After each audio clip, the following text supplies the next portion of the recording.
This program is presented by University of California Television. Like what you learn? Visit our website or follow us on Facebook and Twitter to keep up with the latest UCTV programs.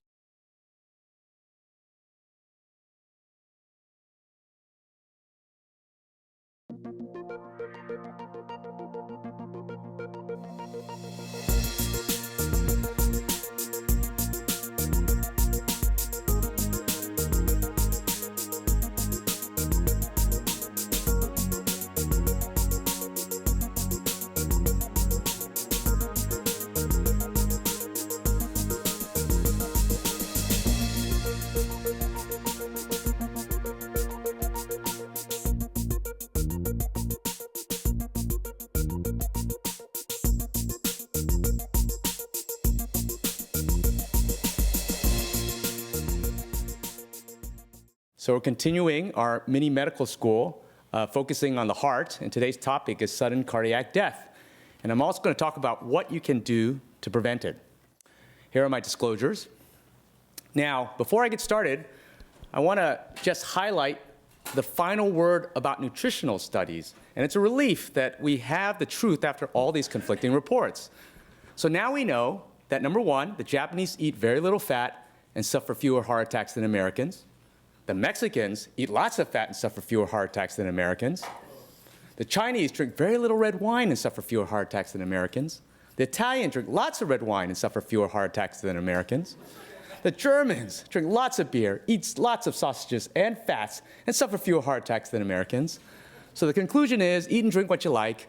Speaking English is apparently what kills you. So today's topic is sudden death.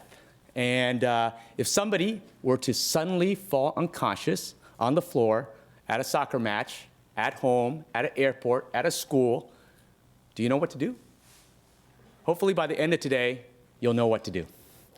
So let's talk about sudden death. Turns out that when you combine the deaths from stroke, lung cancer, breast cancer, and AIDS, sudden death still claims more lives than all of these combined, even though it doesn't always get recognized as a major cause of death. And here's one of the paradoxes about sudden death.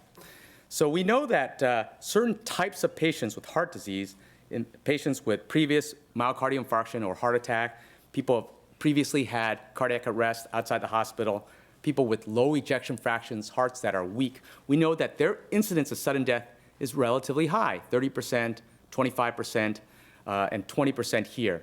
But it turns out that they make up a very small proportion of the sudden deaths in the world. And that's because there's not that many people in this category. In contrast, when you look at the general population, you, me, other people who have no known heart disease, our risk of sudden death is very low, less than 5%. But because there's so many people with no known heart disease, and so many of them still dying of sudden death, they make up the largest proportion, the largest number of people who are dropping dead suddenly. So one of the big myths that we need to dispel right away today is that sudden death does not equal heart attack. So oftentimes people have a friend, a relative, or somebody in the newspaper, and they are found dead, or they collapsed and were then unrevivable. People automatically assume they must have had a heart attack. And heart attacks indeed are a cause of some sudden deaths. Heart attacks, as you probably know, are caused by a sudden blockage of the coronary artery. So here's an artery, okay, and it can be blocked when over time the artery starts to narrow because of cholesterol deposition, and sometimes, due to stress, that plaque can rupture and a clot can form there. And when that happens, there's a part of the heart that does not get enough blood.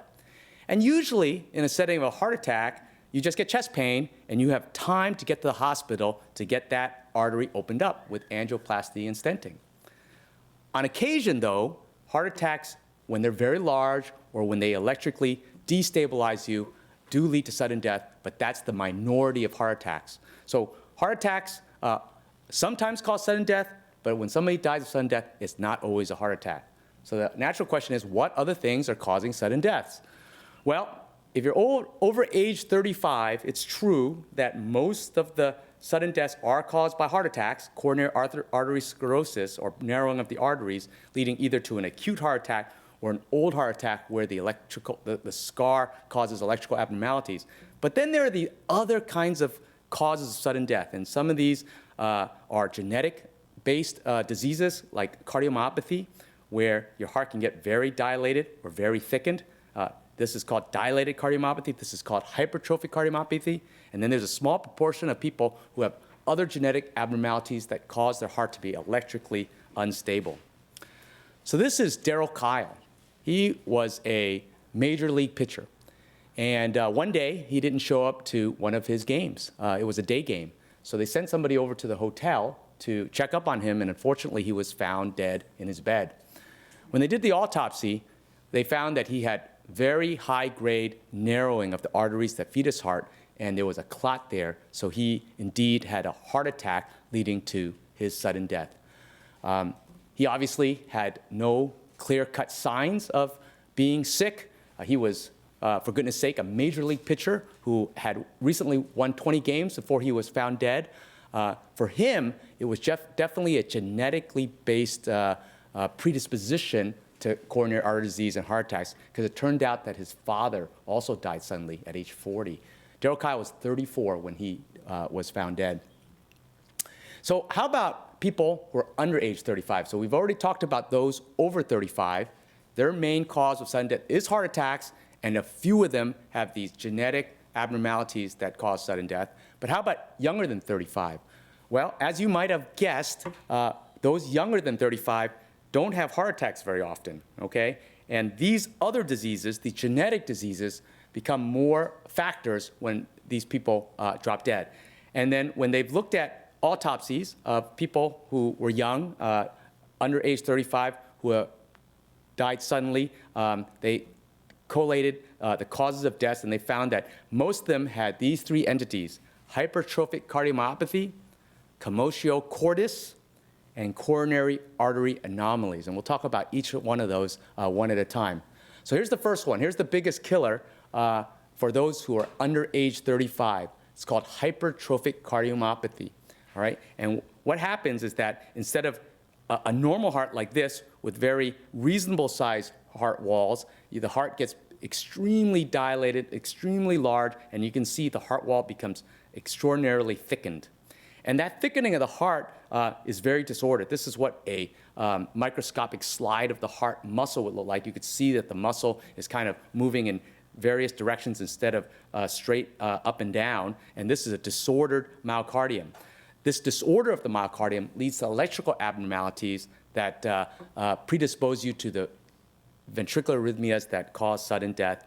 It's the confirmed cause of sudden death in those aged under 35 in 26.4% of kids, and then an additional 7.5 young people in those cohorts had probable hypertrophic cardiomyopathy when they've done autopsies.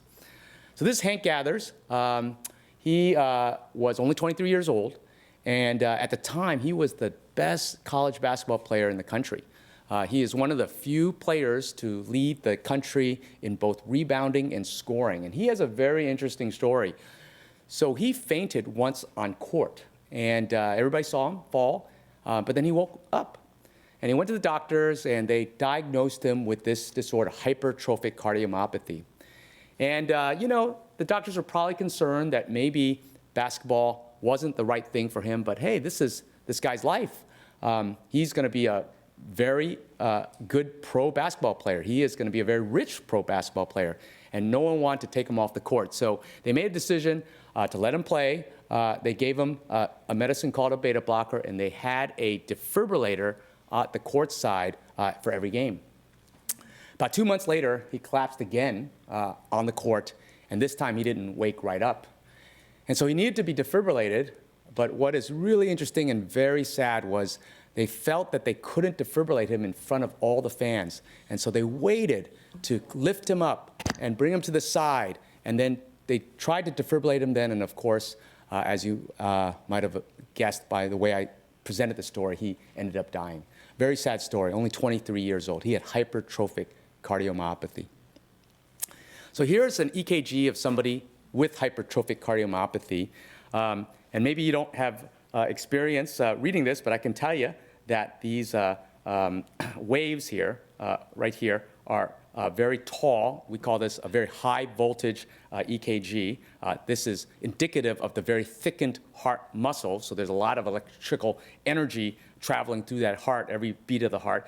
And then the other thing abnormal about this EKG is that you can see that there are something called the T waves afterwards that are inverted or upside down. That is also not normal.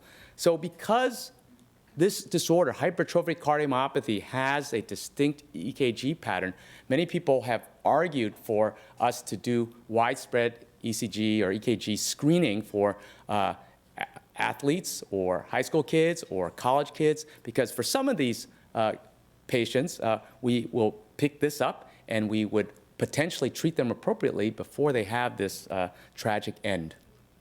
Now, what's a little maddening about looking for this disorder with the EKG is that just exercise can also cause you to have EKG abnormalities that are very similar. So let me just tell you a story about a 17-year-old swimmer who was referred to us with an abnormal EKG.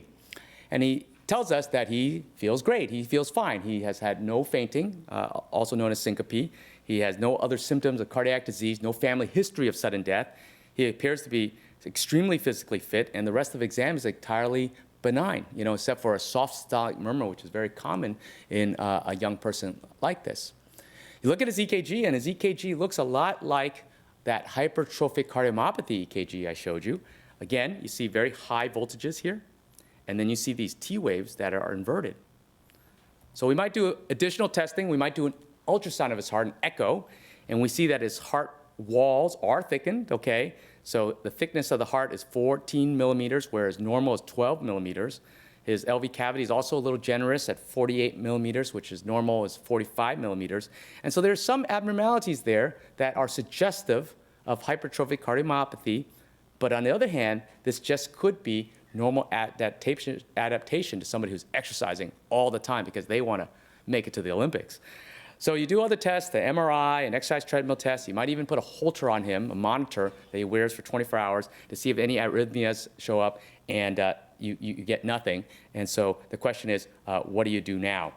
So, it's kind of a difficult dilemma. So these people don't want to be told they can't play.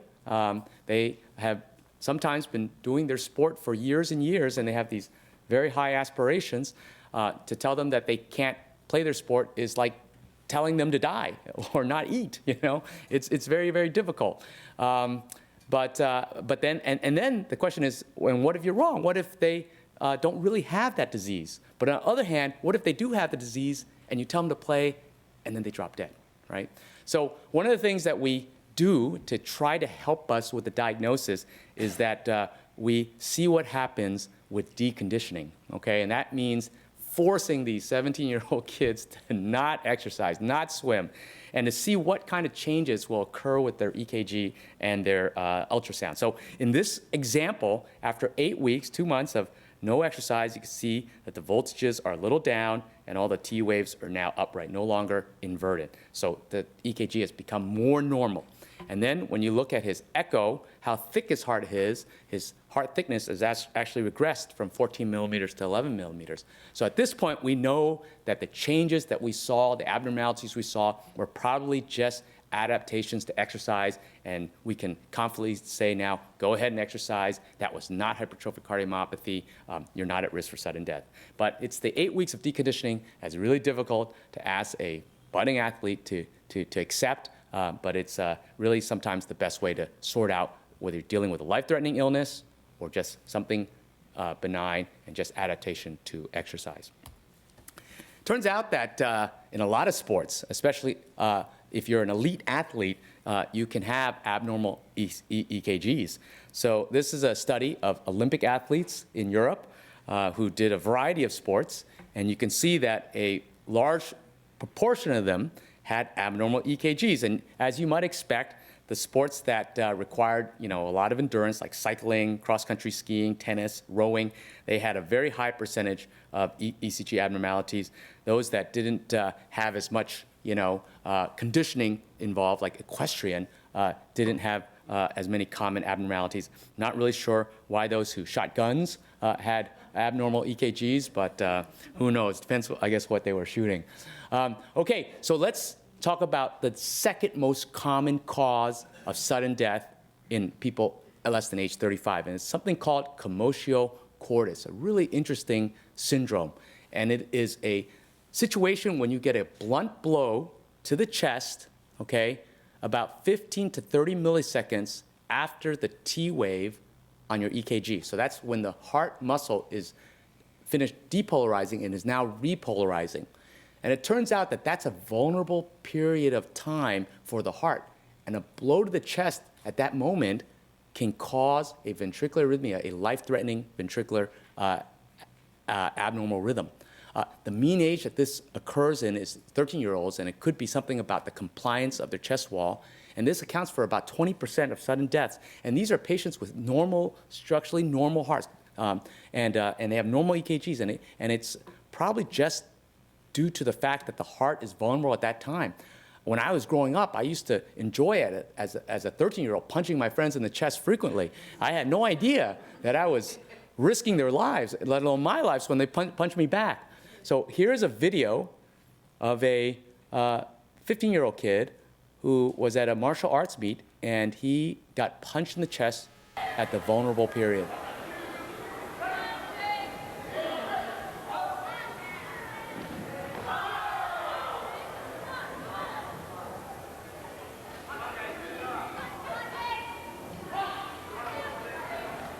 So he needed to be resuscitated. He was in ventricular fibrillation, a life-threatening arrhythmia unless he got a shock to save him.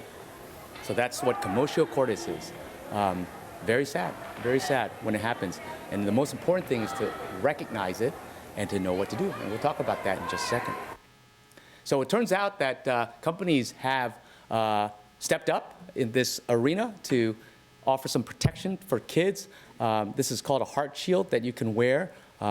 You know, it doesn't look that comfortable to me, but it does protect people's hearts area when they play sports like baseball or soccer. So the third most common cause of sudden death in people less than age 35 is congenital coronary artery anomalies. This is when you are just born with the coronary arteries coming off an abnormal area of the aorta. And when that happens, it can get pinched off by various structures, and you don't have as much collateral circulation to make up for it if one of the arteries is pinched off. The classic presentation in this situation is chest pain or fainting with exercise. This accounts for about 14% of sudden deaths. You can sometimes make the diagnosis by doing a stress test, ultrasound, MRI, CT, or catheterization. These people also have normal ECGs. Turned out that Pistol Pete Maravich died of a coronary anomaly. By the time this happened to him, I think he was already late 40s. So he played an entire NBA career and college career with a coronary anomaly, which is quite amazing. He was an amazing player. I think he scored in college 44 points per game for a whole season without a three-point line. And after he retired, he was just playing pickup basketball and then collapsed. And no one, would have guessed that he had a coronary anomaly, but turns out on autopsy that's what they found. And when you have a coronary anomaly, just a pinching off of one of the coronary arteries can lead to sudden death because you may have only one coronary artery supplying your whole heart. And so you don't have time to get to the hospital for a heart attack like an average person. So let's just talk about some of the tests that cardiologists might do to help diagnose some of these medical problems that we've talked about today. So very common test that we do is a ECG. We just put the leads on your chest. Just a 10-second recording can tell us a ton about your heart. It can tell us if you had an old heart attack. It could tell us if you have one of these electrical abnormalities, these genetic electrical abnormalities. And as I showed you, it can show you evidence of hypertrophic cardiomyopathy, which is, as I mentioned, the most common cause of sudden death in people less than age 35. Other tests that you might do on the left side is a echocardiogram or an echo. This is a test that where we just hold a probe, which looks like a microphone, up against your chest, and we take pictures of your heart. We can see the heart valves, we can see the heart muscle. If there's any dilation of the heart or thickening of the heart or an area of scar, we can see it. Those all can lead to arrhythmias down the road. Then on the right side, we might do an exercise treadmill test. This is a test where we hook you up to an EKG, and then we ask you to exercise and exercise until the point that you can't exercise anymore.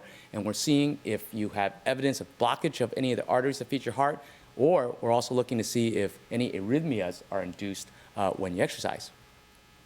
Then another test that we might do to look for arrhythmias is a Holter. Okay, so Holter is a device that we give you that you hook up to your belt or around your shoulder, and it has a few connections that hook up to your chest, and it records your EKG continuously for anywhere from 24 hours to sometimes 2 weeks. And if you have any arrhythmias during this time, the Holter will pick it up. And you can even go to work as a doctor wearing a Holter. And then sometimes patients have arrhythmias, but they only have it once a year or once every 2 years. And that can be very frustrating because wearing a Holter for 1 or 2 years doesn't seem very comfortable or tenable. And so there is a device just developed by Medtronic called a Reveal Link. It's a very tiny device, as you can see, and it's inserted under the skin. It's like there's an injection device where we kind of inject it under the skin, and then we let the skin close up over it. And this little nifty device can work and operate and monitor your heart for over 3 years. And it's constantly recording. When you go see your doctor will put a magnet over and talk to that little link and says, any arrhythmias have you seen over the past, several months? And if it has seen any, it will display that for your doctor to see. In addition, if you are feeling any symptoms of abnormal heartbeats, you can also trigger that device to record or mark that period with this handheld device that is given to every patient with a Reveal. And so then you can point out to your doctor, those are the times I felt something, and your doctor can say, hey, you are in normal rhythm then. Don't worry about it. And you can go on your merry way with the rest of your life. Other tests that a cardiologist might order, this is a cardiac catheterization. We had already alluded to it. This is a test where we are trying to see if there's any blockages of any of the arteries that feed your heart. And so we slide a plastic tube through the groin artery up to the heart around the aortic arch, and then we inject contrast dye down that branch of the artery, and then we can see it on X-ray. And if you look here, you can see that this artery looks pretty good, except for there's a little narrowing here. You see how the artery is a little narrow there? Well, that's due to cholesterol plaques that have accumulated through the years, and this is a place where a heart attack might form if the plaque were to rupture. Finally, another test that we might do to look for arrhythmias is called an electrophysiology test. This is a test where we slide catheters with electrodes on the tip through the groin up into your heart. These are what the catheters look like. They're coming from the groin and then some coming from the neck. And these electrodes allow us to pace your heart in various chambers. We can pace in a way to induce arrhythmias in a controlled setting. If we see that arrhythmias are inducible in you, then we know that you may have the susceptibility to those kind of arrhythmias. So what might we find with all these tests? Well, you might find on the Holter that sometimes the heart gets really slow. So here is a patient with a heart rate of about 20. Okay, normal heart rate is 60 to 100. And the heart rate is very slow because this patient is in complete heart block. Okay, you see P waves here, here, and only ventricular beats or QRSs here, here, and here. And what that means is that the top part of the heart is beating faster than the bottom part of the heart because the connection between the top part of the heart and the bottom part of the heart is severed. Okay, and this happens just over time as we get older. As we get wrinkles on our face, the conduction system of our heart also starts to break down over time. And that's why a lot of people, when they're in their 70s, 80s, 90s, even sometimes in their hundreds, are the ones whose hearts get really, really slow and they need pacemakers. And so this is Arne Larsen. He is the very first pacemaker, implantable pacemaker patient. And very interesting story too. He was 43 years old and his heart rate was averaging only 23 beats per minute. And so he felt terrible all the time, every day. And there would seem to be no good solution for him. And, he's still a very young guy at 40. So his wife, read about a doctor in Sweden who was building a implantable device that could pace the heart. But unfortunately, it was still not yet commercially available. So his wife brought Arnie to Sweden, and they begged the doctor, can I get one of these devices? Can I be the first patient? And sure enough, they were able to convince the doctor to let him be the first patient. His pacemaker, this first pacemaker, this is what it looked like, lasted 3 hours.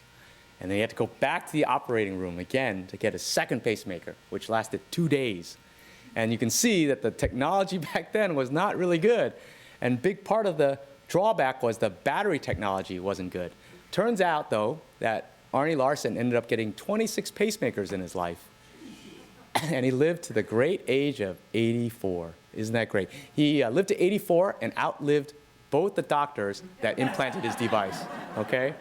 That's just where it goes. So here's the first device, implanted 1958, okay? And here is how we have progressed in our pacemaker technology through the years. You can see that it's gotten smaller, smaller, and smaller.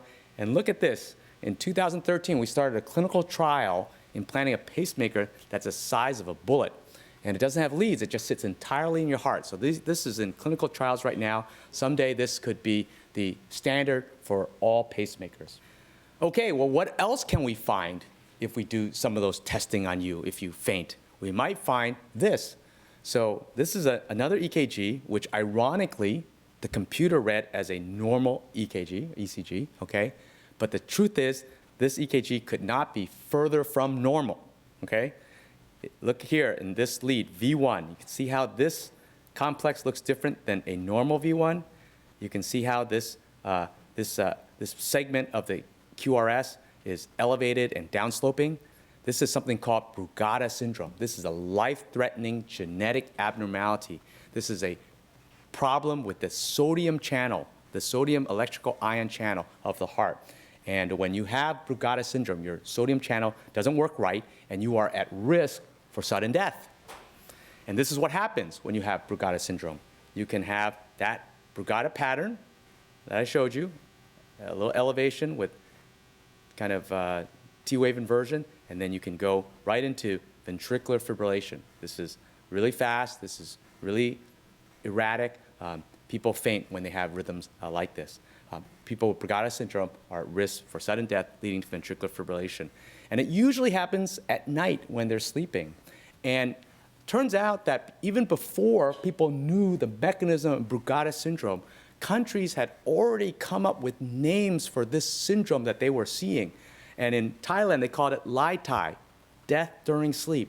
In Japan, they called it pokori, which is unexpected death during sleep. And then in the Philippines, they called it bangugut, which is to scream followed by sudden death during sleep. Okay? All these countries had a name for this syndrome, even though they didn't know what the syndrome was. But all they noticed was that people were dying in their sleep, sometimes waking up, gasping for air, and then dying suddenly. Really interesting, in the Philippines, bangugut is also depicted as a mythological creature called batabat, which is a hag-like creature that sits on victims' face or chest to suffocate or immobilize them. They're really scary, nasty, but that's the legend, that's the story, that's the folklore that came from what they observed in real life, patients dying suddenly in their sleep. So back to this gentleman. His name was Alex Van Loo. He fainted during a professional soccer match, okay? So what do you do? What do you do, okay? So the first thing you do is check if he's responsive, okay? All right, you just, nudge him on the shoulder, see if he's awake, and make sure that he's not faking it, okay? And if he truly is unresponsive, all right, what do you think you do next? Okay, you could, but maybe we should do something else first, just in case. I think you should call 911, okay? And the reason we call 911 is because we need to defibrillate him as fast as possible, okay? Because usually when people are unconscious like that, they're in a ventricular arrhythmia that requires a shock to be terminated, okay? And most people don't have one of these, in their house or nearby. And so you call 911, and you want them to get there as soon as possible because your success at saving this person goes down precipitously every minute. You can see here that your success for saving them is already down to less than 50% at 5 minutes. And by 9 minutes, your chance of saving them are less than 10%. And so people who live in New York, where the traffic is terrible, their likelihood of being saved at a cardiac arrest is much lower than people who live in other cities where the traffic is lower. That's a fact, That's why firemen have to get there really fast. And that's why there's a lot of controversy about laying off firemen or laying off paramedics, because it means that a lot less of them are going to get there in time to save you.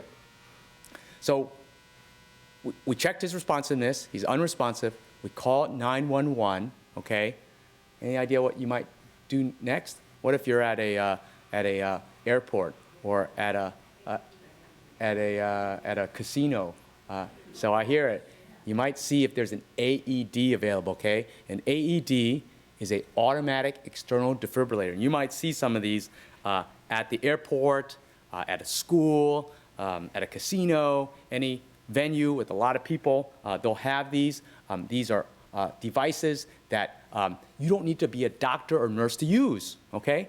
And it has pictures, and it shows you how you put these pads directly on the unconscious person's chest, and then it will automatically diagnose the rhythm.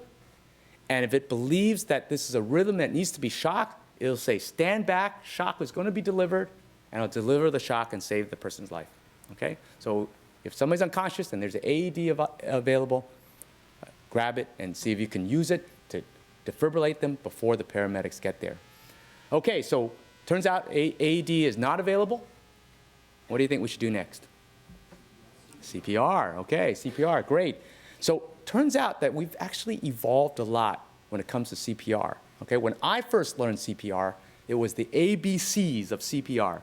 First, check the airway, all right? Tilt his head back. Make sure there's nothing there, nothing obstructing the airway. Make sure that they can get air in and out if they were able to breathe.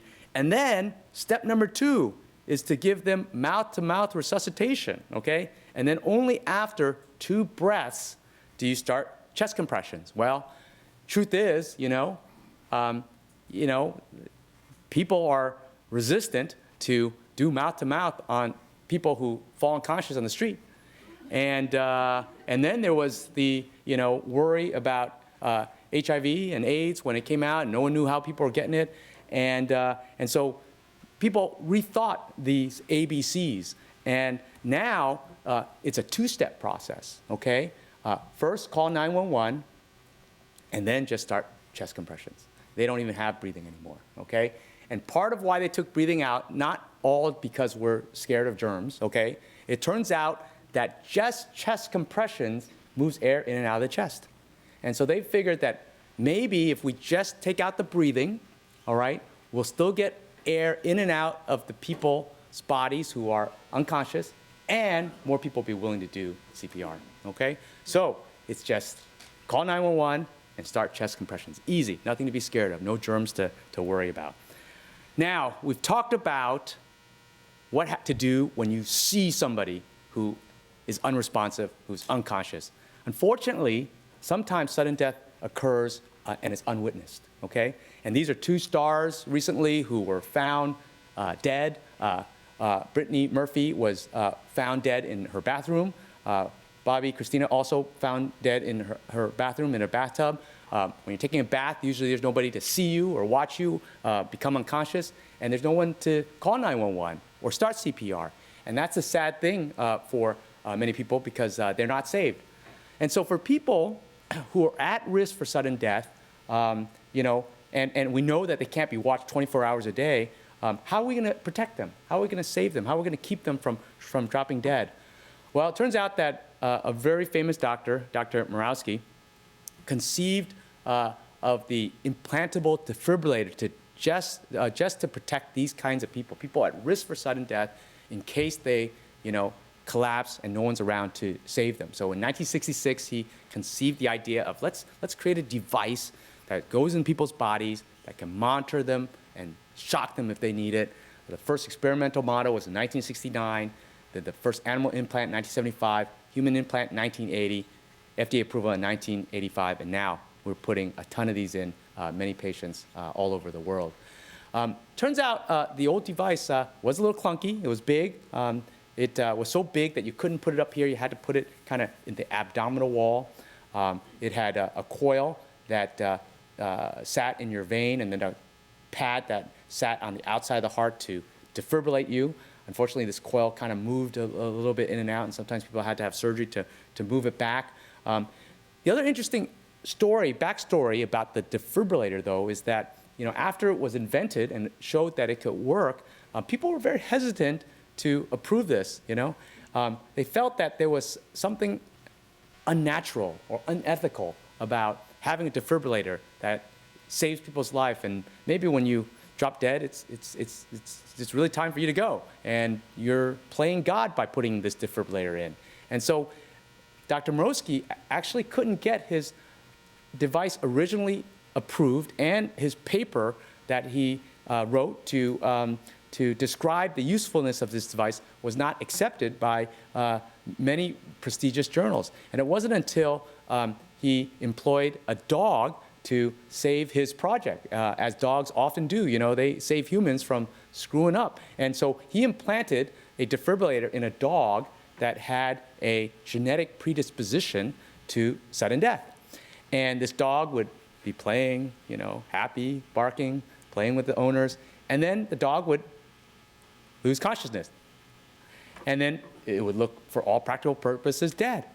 And then the dog would get a shock, and the dog would come back to life and start playing with its owners again. And people saw that video and were compelled by that video and goes, look how happy that dog is after he was saved from sudden death. And it was because of that video, this became FDA approved and now a very common procedure all over the world. So this is what a defibrillator looks like in the body, in the X-ray. You can see it sits here. Now it's small enough that we can put it in the upper chest. There's a lead that sits inside the heart. There's two coils here, one coil here and one coil here. And electricity is delivered from this coil to that coil and this coil to that device to defibrillate the heart when you're in a dangerous, life-threatening arrhythmia. Here's one of my patients who proudly sent me a picture of his body after a device was implanted. You can see just a slight bulge over here. That's where his defibrillator is. He's not super skinny, so it's hidden. For people who are skinnier, sometimes it's much easier to see.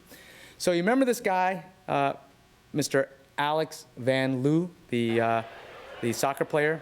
Well, lucky for him, he had a defibrillator in place. Okay, this is the soccer player I showed you. And watch his feet, okay? The defibrillator is about to go off. There it is.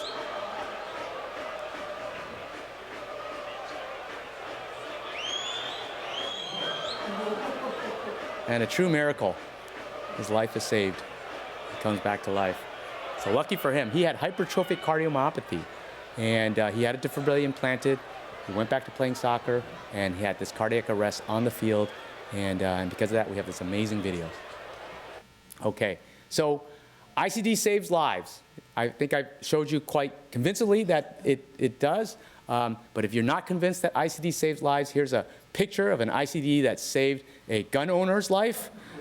The gun owner was polishing his gun, and lucky for him, he had a defibrillator to stop that bullet. So this is my last slide. In conclusion, okay, sudden cardiac death is a common cause of death.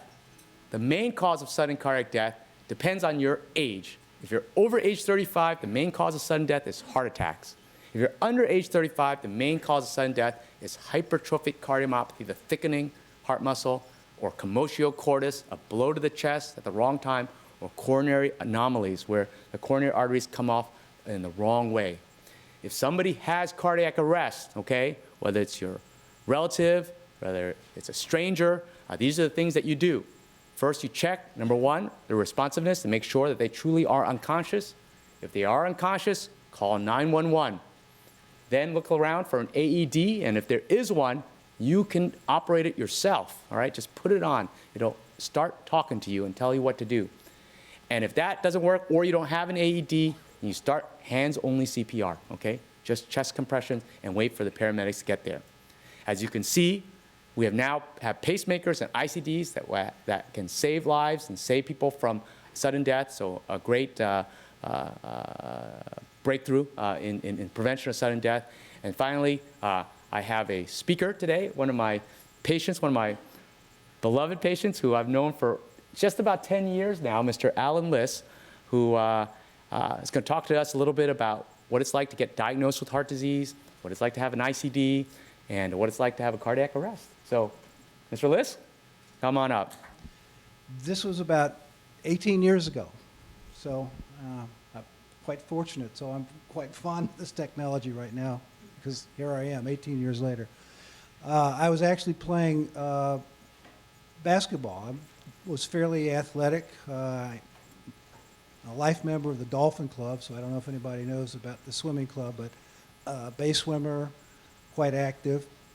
So literally just shooting some hoops with my daughter, and I noticed that I had kind of a high heart rate that didn't seem to go down. So I went home and, you know, probably did all the wrong things in some ways, because I thought, okay, you know, this is no big deal. But then I said, well, I better just go ahead. Maybe I was a member of Kaiser at the time. So I stupidly got in the car and drove myself. So as you can see, rule number one, don't do that. Don't do that. So, but it was fortunate for me, because I did get there to Kaiser in time. And of course, you can't make this stuff up. The internist on call in the ER, his name was Dr. Slaughter. This is so I'm going, okay, this is it. I'm gonna Dr. Slaughter, I'm gonna die here. So they tried. I think it was very, you know, they diagnosed it pretty quickly. I mean, I shouldn't have done this. I should have dialed 911. So don't do that. Dial 911 if you have any symptoms like that. But they did revive me, and I woke up a couple days. Well, actually, probably a day in the hospital. Let me just add. So it turns out that Mr. Liss was at ventricular tachycardia all this time, and he surprisingly didn't pass out with ventricular tachycardia, although a lot of patients do. And I think they shocked you out of it that first time, right? They did. So there was, yeah. So it took. They actually tried. They tried some injection. Right. So I'm not sure what the We called it adenosine. So it didn't work, and so all I remember is the anesthesiologist, the mask, and the guys with the handles, and then, you know, then I wake up sometime later. And they did an ultrasound of your heart, and they found that the ejection fraction was decreased. Normal ejection fraction, the squeezing action of the heart, should be 55% or better, and for Mr. Liss, it was in the 20s. So he had a dilated cardiomyopathy that unfortunately led to this dangerous arrhythmia, and he was very lucky that he didn't drop dead at night or on the way or anytime, you know, before he got to the hospital. How did it feel to be told that you had dilated cardiomyopathy? Well, this was, you know, obviously this is a fairly tough transition, given the fact that I didn't really have any symptoms, so I didn't really, you know, I felt like maybe I wasn't quite you know, doing as much as I could have physically. You know, I wasn't quite as strong, and you know, I couldn't swim as fast. But I said, well, that's maybe just age. But when you get diagnosed with something like that and you're active, it was probably as much psychological as physical, just to adjust to that. So Mr. Liss was a really healthy guy before he got this disease, and I think that sometimes when you're very healthy, you know, athletic like he was, you just don't notice the symptoms as early because your body can adapt, and I think that that's what happened with you. So after they make the diagnosis, and then they implanted a defibrillator. What did you think when they told you that they wanted to implant a device?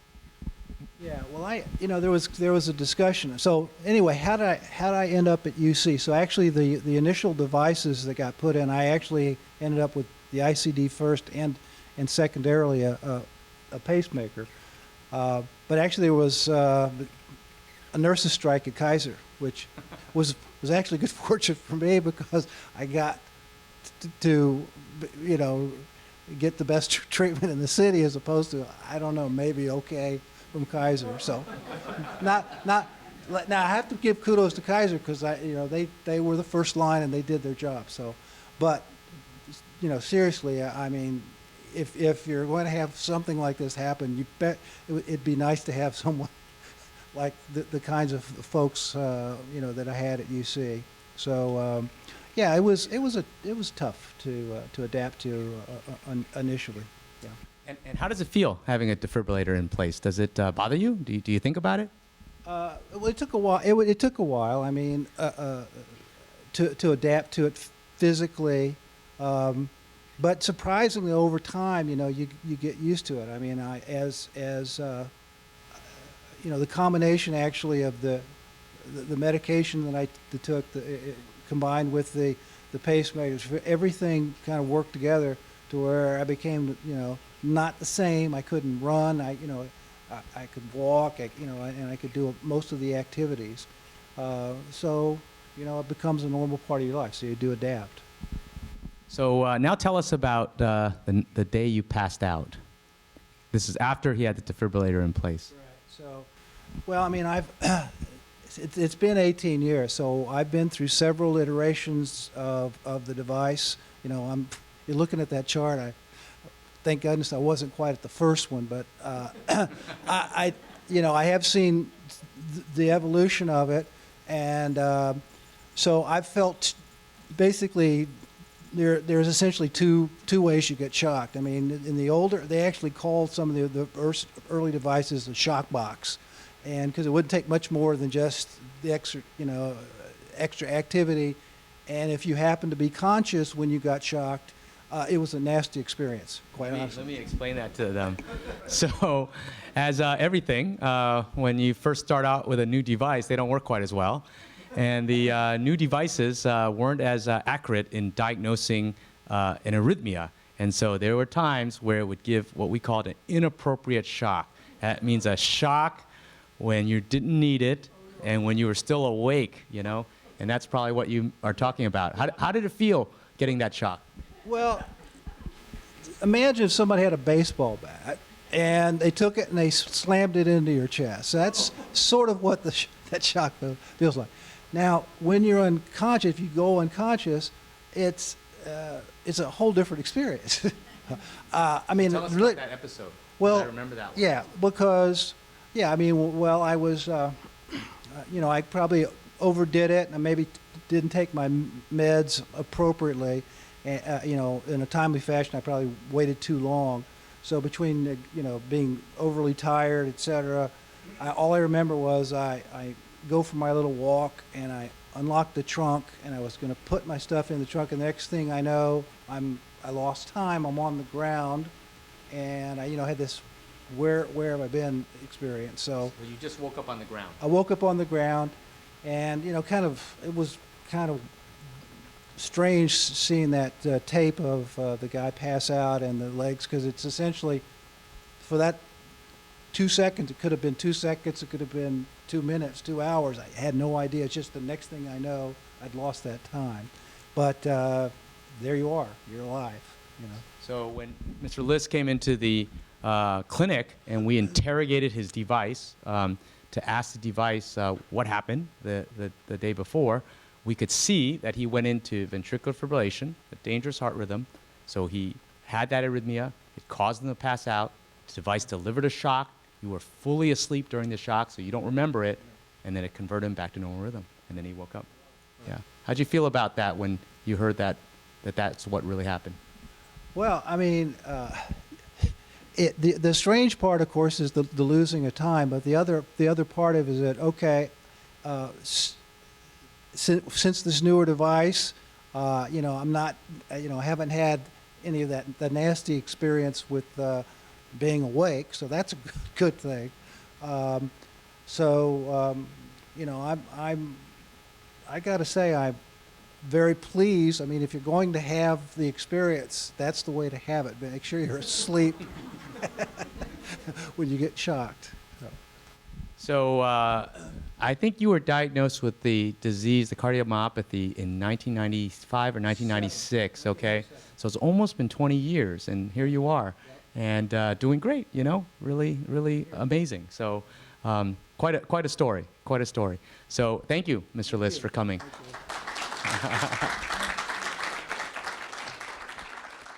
Yeah, really good question. So the current devices that we implant have all remote monitoring capability. So we give you a monitor, and it sits at your bedside, and it talks to your device every night.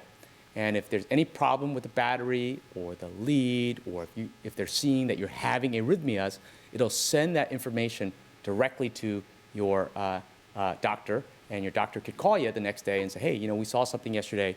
Maybe you need to come in. Maybe we need to adjust your medicines. Kind of a funny story about this is that Dick Cheney has a defibrillator. I don't know if you guys know that. He had a defibrillator before he got a heart transplant. And at the time, he was the vice president. And people were nervous that if his device had wireless capability, that somebody in China could hack into his device and cause him to, you know, drop dead, you know. I'm Chinese, that's why I use China. And so yeah, that's right, we're a Democrat, right. So he actually had his wireless capability purposely turned off because of that fear. So interesting story. Yeah, question there. The remote monitor, I think, is what you're asking. You could carry it with you, but it's a little bulky. A lot of people just leave it at home, and if they travel, it's fine. You're just not monitored during that time, and then when you get back, the device will load up all the information from the last week or 2 weeks. But if you're gone for a long time, you can definitely take that with you on any trip. Yeah, it's a really good question. So, driving is a big part of American life, right? You almost have to drive to be productive. And so we struggle with that sometimes. We typically will make sure that you don't faint for 6 months before we let you drive again. And oftentimes we change your therapies in the interim to change things up and to make it hopefully less likely for you to have that arrhythmia. But certainly if somebody's having repeated fainting and we can't seem to control it, and they ought not drive, you know. And so there are times where people are not allowed to drive because their likelihood of fainting is just too high. Yeah, really good question. So the good news about these devices are they're made by international companies. So that's a start, okay? So the companies like Medtronic, Boston Scientific, St. Jude, they have reps and offices all over the world, every single country. And so no matter what country you go to, you can pretty much get somebody to come check your device or to put a interrogation monitor over to learn if there's any problem with their device.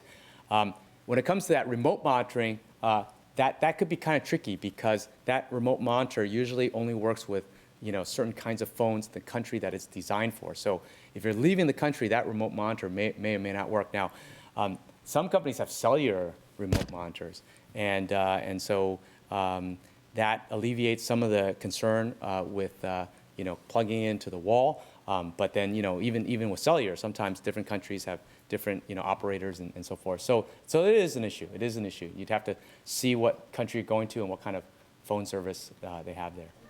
Yeah, really good question, actually. So you may or may not set off the metal detector with the device, okay? It's not that large of a piece, and it's not all metal.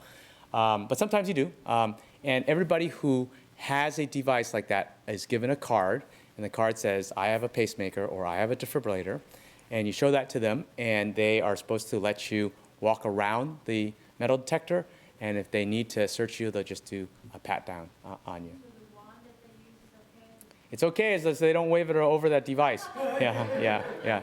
Because it can be it has a magnet to it, and there's theoretical risk that it can reprogram it, or it could tell the pacemaker to stop momentarily. So they're not supposed to wave that wand over your device. Okay, they should know that. Question there. Yeah, I assume an MRI is a bad idea. Yeah. So most of the pacemakers and defibrillators that are implanted in people now are not MRI compatible, okay? the warning on it is that you should not have an MRI. But on occasion, somebody needs an MRI, right? So I had a patient who had a defibrillator and had a progressive brain disorder, getting more demented, actually. And they, couldn't make the diagnosis with other forms of imaging, like CT scan. So they felt, compelled to get an MRI. So on occasions like that, we do MRIs with patients with defibrillators or pacemakers. We just take special precautions. We have a nurse or doctor in the room monitoring the patient continuously, because the MRI can damage the device. It can heat up the leads, so the leads can heat up and cause damage to the heart. It can trigger arrhythmias. It can damage the device itself. All those are possible. But on occasion, you need to just do it. And so we do it. And it turns out that most of the devices are quite resistant to harm. So we get away with it almost all the time. It's just that we just need to set up all these proper precautions. Turns out now that the device companies now are just coming out now with MRI-compatible pacemakers. Those just came out last year. And then I think next year, we're going to have MRI-compatible defibrillators. I think that's the plan, at least. Yeah, good question. Yeah. So all the pacemakers have gotten smaller through the years, okay? So they're pretty small now. And even the defibrillators, which are bigger, have gotten smaller through the years. Some companies have slightly bigger ones than other companies. But the bigger ones have kind of different features than the smaller ones. So it's kind of like a car, There's, some people like this, some people like that, And sometimes we kind of tailor it to the patient. So I think if I had a young gal who was thin and, conscious of the way she looked, I might choose a device that was smaller, but maybe didn't kind of have as many of the other features. Perhaps she doesn't need all those features. If somebody is, older person who doesn't care as much about the way it looks, maybe they won't mind the bigger device that has that can deliver a bigger shock, a bigger shock of electricity. So they're kind of different features for each device. Insurance pays for all of them. Yeah, pretty much all of them. They never turn us down when we pick one of the major companies that make them. All right. Well, thank you very much. I enjoyed being here. Have a good night.